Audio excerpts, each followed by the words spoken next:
And I'm pleased to talk this week's show. March is also Colon Cancer Awareness Month.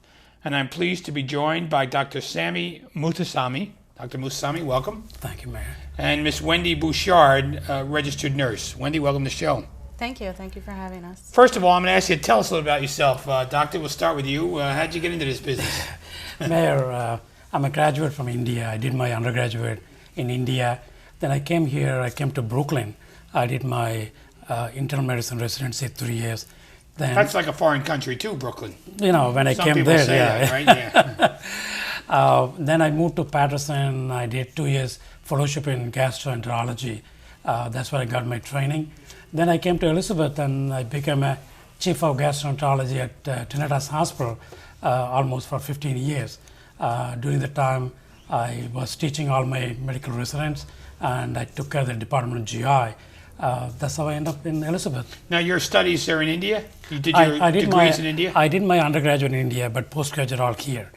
3 years postgraduate in internal medicine in Downstate Medical Center in Brooklyn, and then 2 years fellowship in GI, gastroenterology, in Patterson, St. Joseph Medical Center. Then I came to Elizabethtown. I started my practice, and then I became a chief of gastroenterology at Trinitas Hospital. Used to be a St. Elizabeth Hospital. Then I was You're dating yourself, be careful.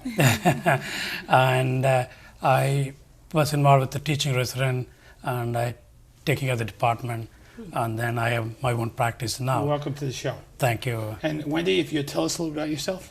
I'm a native of New York, and I went to school in upstate New York. That's where I got my college.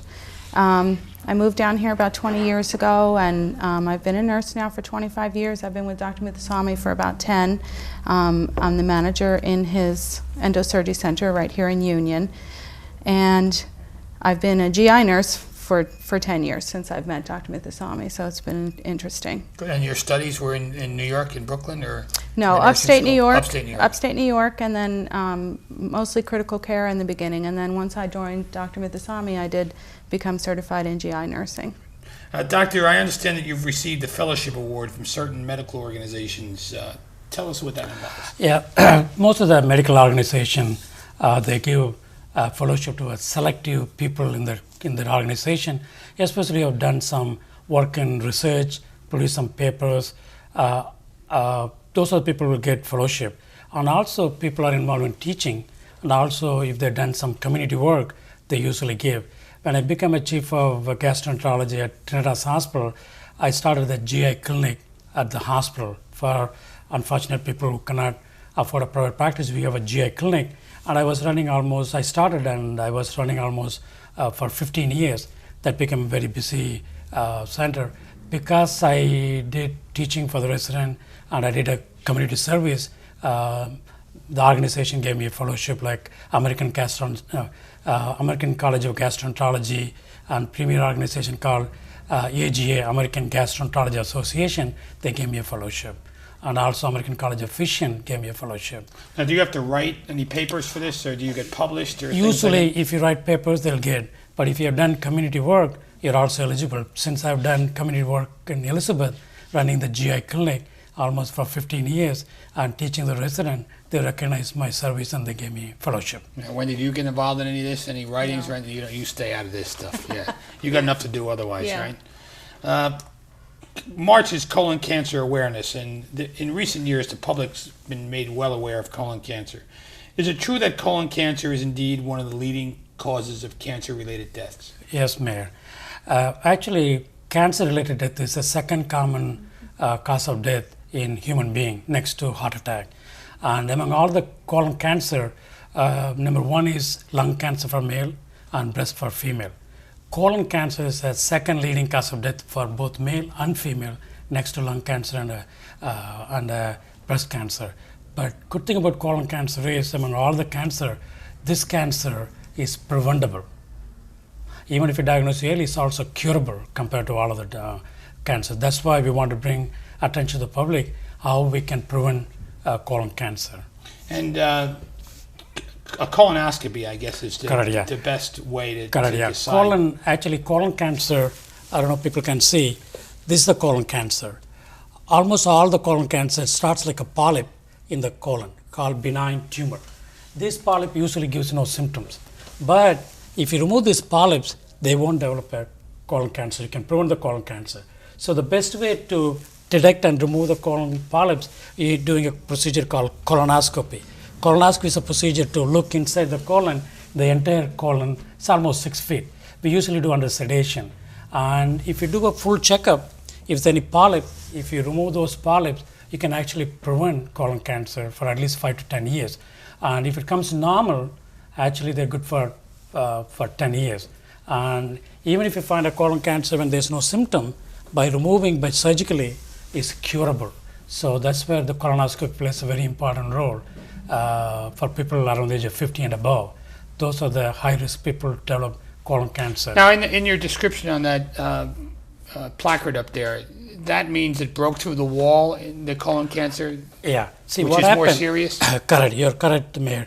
See, initially, when the colon cancer confined to the colon wall, gives usually no symptoms. Once inverts, and then it can produce the lymph nodes, it can go to the liver, and usually this is the time they usually have a symptom like a bleeding, blockage, pain. So if anybody comes with a symptom, and if you diagnose colon cancer, usually it's a little late. But if anybody comes and if they have a colonoscopy, and if you find a colon cancer when there's no symptom, usually it's a curable. That means all confined to the colon wall, and once you remove it, they do very well. And once they come symptom, that's where the problem starts. So, Wendy, in your experience as a nurse in this, you see patients both with colon cancer and without colon cancer. Yeah. How difficult it is? Do you sit there with the patient when the diagnosis may be bad? Sometimes, yeah, and we've had young patients also, and it's not an easy thing, but we do try to emphasize the fact that colon cancer is curable. So, I mean, at the point where, you know, we're telling them that maybe the doctor has found a mass or something like that, we don't really have all of the information yet that they need. So we do try to explain that to them. You know, we have to wait for the pathology to come back. The doctor has to run more tests, and those things will give us a more definitive answer. But for the most part, it's so treatable that patients do very well. And we see a lot of patients coming back after they've had a colon resection or after they've just had their chemo, their radiation is finished, and they're through all of their treatment, and they're doing great. And we'll do repeat colonoscopies on them, then at a more frequent interval, just to watch out for any recurrence of the disease. Now, Wendy, you mentioned young people. Do you see a lot of young people in this? Not a real lot, but we have had our share of young patients. You know, the youngest that I've seen since I've been with Dr. Mithsami. Now, in our center, we're doing, you know, for the most part, well patients.